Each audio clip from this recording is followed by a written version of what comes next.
Hello and welcome to another exciting episode of Retail Focus. I'm John Suder here once again with my co-host Bart Mroz. What's up, everybody? What's up, Bart? Before we get started today, why don't you tell us what your awesome thing for this week is? I think the thing I went on Sunday wasn't Sunday last week. So I live in Newark, Connecticut, and there's an old power plant up here, and a tech guy that sold this company bought the whole island, so they're redoing this into a multi-use type of place. It'd be interesting, Like event space, co-working, or like event space, beach. I think the brewery's gonna go in there. so a whole bunch of stuff. it's like well, it's not oceanfront, but what is it, a lake? A natural lake? No, I mean it's the sound. It's the Long Island Sound. Okay, got it.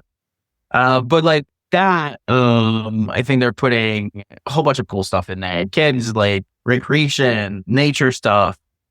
And the coolest part is actually it's not your typical like I'm just gonna build something. Like they're actually very conscious about the community and trying to figure out what they want to do with it. You're gonna have arguments on both sides all the time. People don't want it, people do want it, like that's all that, but they're trying to be very conscious about all the, no music festivals, so that's not loud. Right. They're very particular about this. So that was kind of cool. That sounds great. What is it called? Sarah, well, it used to be Sarah Island. Now it's going to be Sarah Wilds. They renamed it. That's pretty cool. I like projects like that. I love to see more stuff. And I showed you pictures of it. It's kind of cool. Or the renderings. Pretty neat. My awesome thing, I'll give you two guesses, and they're both Tour de France. We're at stage 12. There's an Irishman in the lead, Ben Healy, Batati Pagacha, and Jonas Vingegaard. We're in the mountains today. I'm actually watching it as we're recording and multitasking. Very exciting. As I said, it's my favorite time of the year. But anyway, I'm sure only a very small percentage of our audience cares about it. So let's move on. All right, our first story for today. Today, we're going to talk about Amazon's brand new AI agent store, a major leap in how business and developers access, buy, and deploy AI agents. So what is an Amazon AI agent store? It's not a place where you buy secret agents. It's where you buy AI agents, and they're not actually people. They're pieces of software. The Amazon AI agent store launched via AWS is an online marketplace where companies and developers can browse, purchase, and deploy specialized AI agents, the next generation of software that acts autonomously to solve complex business problems. The marketplace brings together pre-built agents from top AI startups like Anthropic, allowing direct access for AWS customers to a wide range of AI tools tailored for tasks like workflow automation, customer service, and software development. So the key features are centralized shopping. It's a one-stop shop for AI agents and tools. Enterprises can explore and install agents that fit their business needs. Everything from automating code reviews to handling customer support or modernizing legacy systems. It presents revenue opportunities for developers and startups. They can list their agents in the store and earn income as businesses deploy their solutions on AWS's trusted platform. And it has seamless integration. Agents are cloud native, which means they're built to plug into AWS environments securely and with minimal hassle. AWS provides compliance and security guardrails, crucial for large organizations. It also features multi-agent collaboration. Businesses can deploy multiple agents that work together, handling complicated tasks by breaking them into manageable steps and coordinating responses. And it also offers flexible pricing. Vendors can offer agents as subscriptions or on a usage basis, with AWS taking a cut. So why does this matter? Well, it accelerates business automation by lowering barriers to access and making discovery easy. Amazon is setting up enterprises to quickly adopt AI-driven automation. It levels the playing field. Smaller AI developers can get their tools in front of big enterprise clients without needing a giant sales team. And it's a big ecosystem bet. With partnerships like Anthropic and an $8 billion investment to back it up, Amazon is taking a claim as the go-to platform for agentic AI. Amazon is not alone in launching an AI agent marketplace. Microsoft, Google Cloud, and Salesforce have rolled out similar stores. However, Amazon's vast AWS customer base and infrastructure investments make this a potential game changer. By offering a frictionless platform where any company can boost productivity and innovation with reliable, secure AI agents, Amazon is pushing agentic AI from a trend into a mainstream business tool. Amazon's AI agent store aims to make AI-powered automation as accessible and practical as buying any cloud service. Whether you're a developer with a smart new agent or a business looking to streamline operations, this marketplace promises to connect you faster and more securely than ever before. Sounds like a plugin store from WordPress days, right? That's pretty much. I was like, hey, what plugins?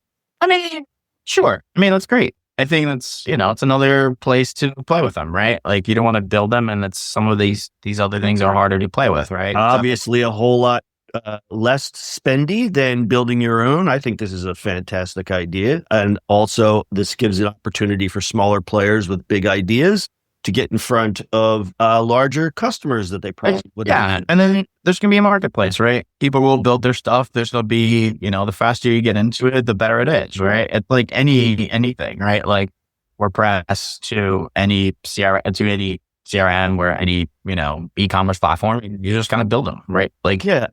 And the compliance is built in, so it's secure, easy entry for smaller players, as I said.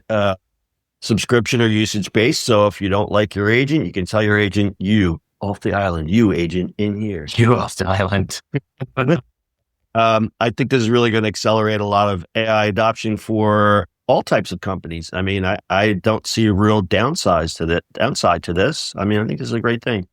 No, me neither. I think this is great. See how they executed stuff. Yeah, it'd be nice if they included some of this stuff into the leading it too. Yeah. Yeah. You know what? And I'm always a bit a fan of, and I know you are as well, fan of open source and extensible software. So this is actually, I think this is a very cool story. We'll keep an eye on this one. Amazon AI agent store. Buy your secret agents on Amazon. Yeah. All right. We're going to move on to yet another Tesla story.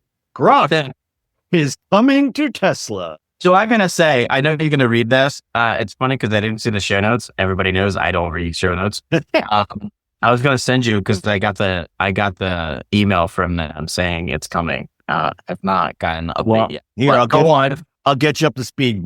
Bart likes to raw dog his scripts. He just goes in fresh and clean. All right. Grok is coming to Tesla. Tesla is making headlines this week by bringing Grok, the AI chatbot from Elon Musk's xAI, directly into its vehicles with its new 2025.26 software update. This is Tesla's most ambitious AI integration yet, giving drivers a hand-free conversational assistant that sits right in the dashboard. Musk has been teasing this Tesla Grok integration for months, claiming that Grok would become an AI assistant that would enable drivers to chat with their cars and ask Grok to perform certain tasks. Reportedly, the integration will also allow drivers to choose a Grok personality, with choices including an argumentative Grok, a therapist Grok, an unhinged Grok, and even a Grok that is not safe for work.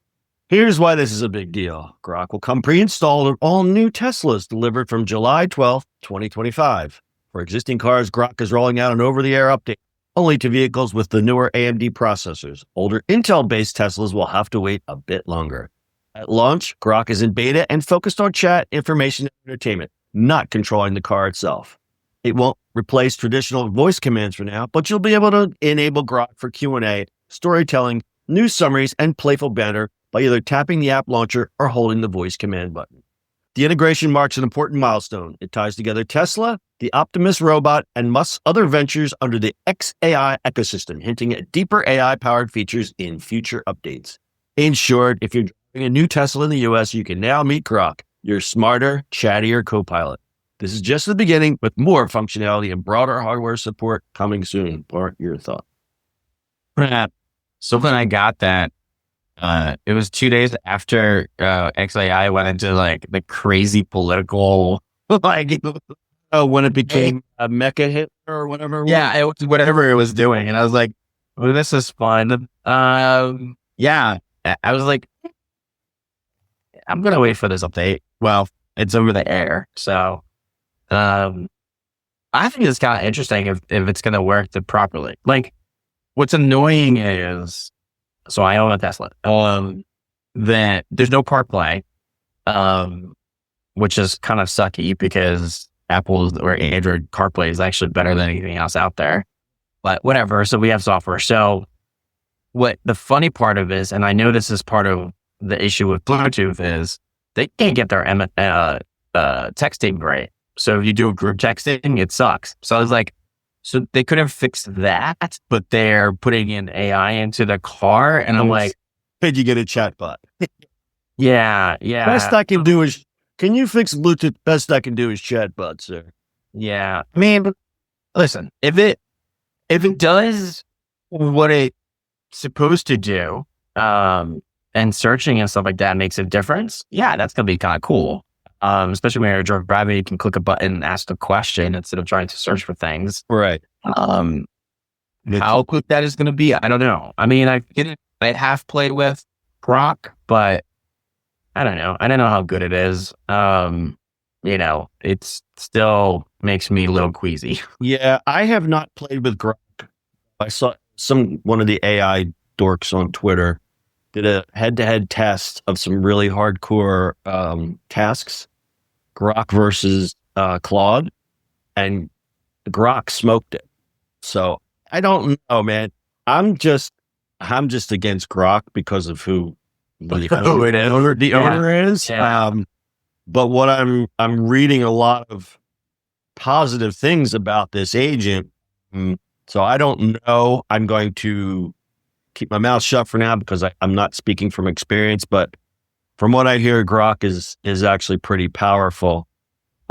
Besides the Nazi stuff. I think that the thing is, like, if you look at it, all these models are just trying to beat on each other like crazy, right? Yeah. If you think about it, like every single one, Perplexity comes out of Labs, Tonic comes out of this one comes out of this one comes out, like all of them are trying to just beat each other up. And at the end of the day, all these models are becoming the same thing, right? All right. So what we often, you and I being old timers, we reminisce. This reminds me of browser wars. We're in a great time because they're all fighting each other for dominance, and we went through the browser wars. And you go through different pieces of software just like this. We're at a time now where they're all battling against each other for who's dominance. I mean, they're all just dominant, right? Like they're trying to do it. I mean, it's a lot more costly than browser wars. Sure. Back in the day.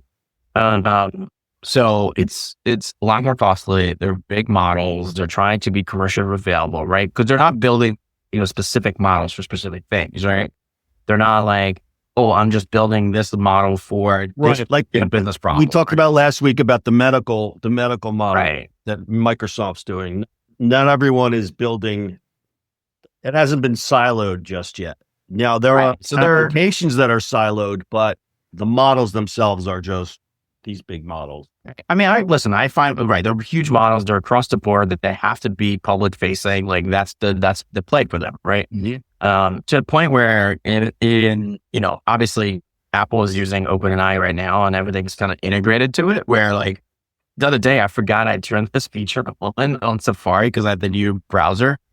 When you search, it goes straight to OpenAI to search and not browser, which is kind of like, it automatically opens it, and I forgot I turned that on, and I was like, "Whoa, oh yeah, well, that makes sense." So I find myself doing that. So, the same thing. Like if it works exactly like that in the car, it's great because it can just search stuff, right?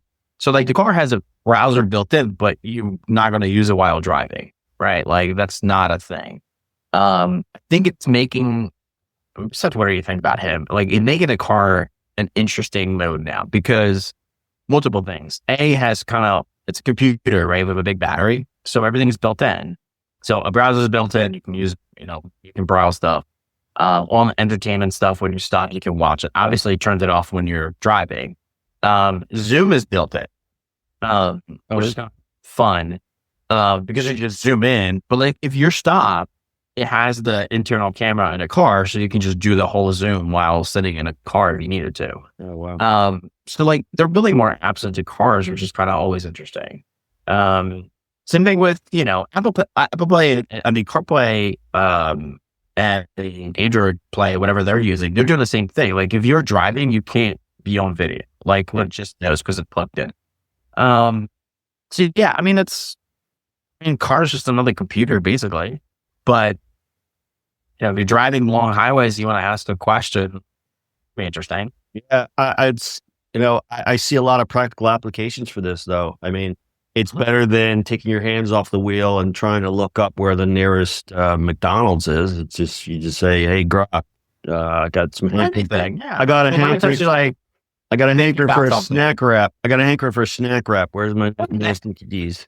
right. Well, I mean, listen, you can say that and maps will come up with it, right? Everybody says that. But like, think about how much you drive and you're thinking about something. Oh, it was like, oh, what about this? What about this? What about like just a conversation, you know? Yeah, I was just being very general about that, but that's a really good point about, when you drive, your mind wanders. And if you're not listening to music or podcast, you're thinking about stuff, unless you're. I told you last week, I had this whole conversation of OpenAI. I just pressed it. I just talked. And I was like, I just did a brainstorming session while driving the car about something that I was thinking about without like, I had to write it down. It's all right. That's the other thing. It's like you get these thoughts and you're like, oh, I got to write this down. And you're like, I'm in the car or whatever. I mean, unless you're a monster like David Putty, you just stare straight ahead like this as you drive and don't think about it. Well, your mind wanders, right? You're like, I want to think it. Like, yeah, have a conversation. Like, I think people will use it a lot more than we think they will. Yeah. When you told me that last week, I was like, you know what? I need to try that because I have a lot of time. I automatically put a podcast on. I'm like, I guess I'm like one of those people that just can't sit in silence. Now I'm thinking, I should try that because I do have a lot of thoughts that escape me as I'm driving. And it's like, because my hands are on the wheel, I can't write it down. I can't sketch it out.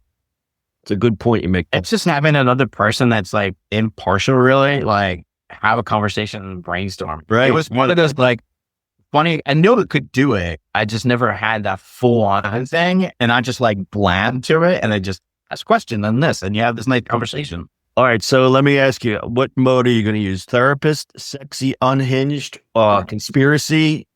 Fully unhinged. Fully unhinged. Me too. I'd pick unhinged. Unhinged with a skosh of conspiracy. And a little sarcasm. And a whole lot of sarcasm. All right, that's pretty interesting. We'll keep an eye on that one as well. Our final story of the day, McDonald's AI blunder. McDonald's faced a major embarrassment this week when a colossal security flaw in their AI-powered hiring system exposed the personal data of up to 64 million job applicants. The core issue, researchers were able to access previously confidential information like names, emails, phone numbers, and more, simply by guessing one of the world's weakest passwords. You guessed it. 1, 2, 3, 4, 5, 6. Here's how it happened. McDonald's uses an AI chatbot named Olivia, developed by Paradox AI, to screen job candidates and collect their details across thousands of outlets. Security researchers discovered that the back end of this hiring platform, McHire, could be accessed with the laughably simple default credentials. You guessed it, 1, 2, 3, 4, 5, 6. Inside, they found an unprotected database containing tens of millions of applications and chat histories, effectively leaving sensitive applicant information wide open for any potential hacker. While McDonald's quickly fixed this vulnerability after being notified, the revelation has triggered widespread backlash and renewed scrutiny of how companies are deploying AI without fundamental cybersecurity safeguards. The incident stands as a cautionary tale for the entire business world. Automating processes with AI can bring speed and efficiency, but skipping basic security can have huge and very public consequences. This will likely lead to stricter security standards, increased regulatory scrutiny, and renewed emphasis on human oversight in the AI-driven hiring process. Ultimately, business must balance efficiency gains from AI with robust privacy and ethical safeguards to maintain trust and protect candidate data.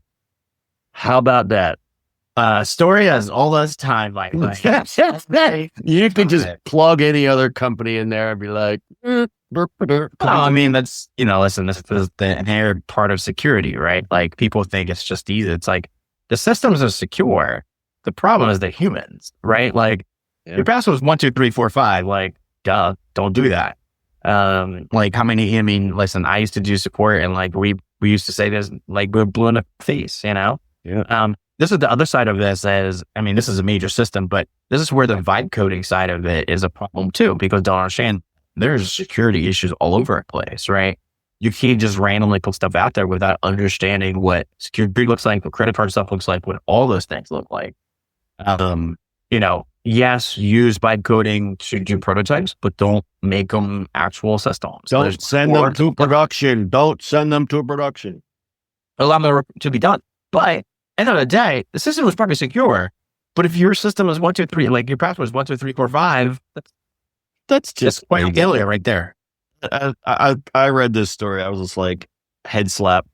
Like, what were they thinking? I mean, like, how many times you've been in big corporate offices and people have freaking sticky notes with their, And passwords? it's just sitting there, right? I mean, I understand back in the day you had to remember passwords. Like, Sure. use a password manager and have a good password for your password manager. Like, they're built in now. Like, this is the whole point of these. Yeah, back in the day, I used to use a Rolodex to keep all my passwords. But then again, I just work in my office by myself. So the only person that's going to hack into my computer is my dog.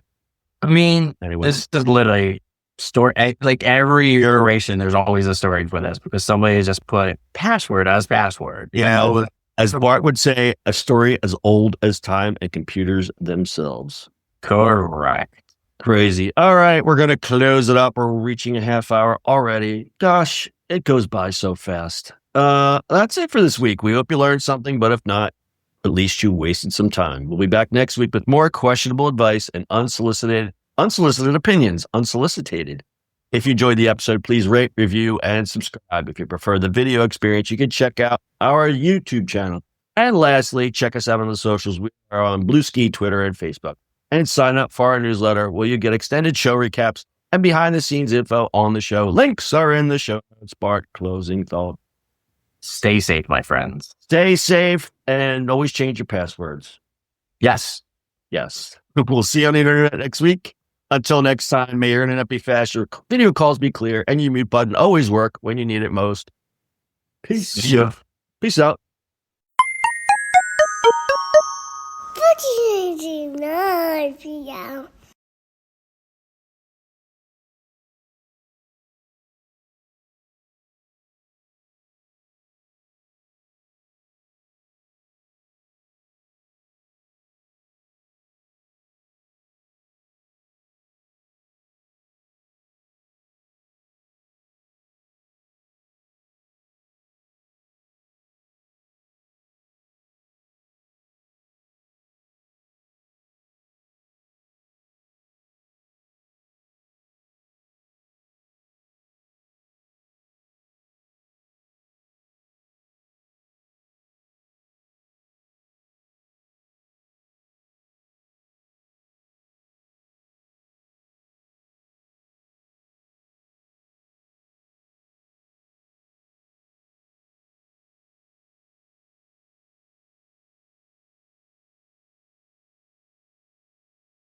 you know?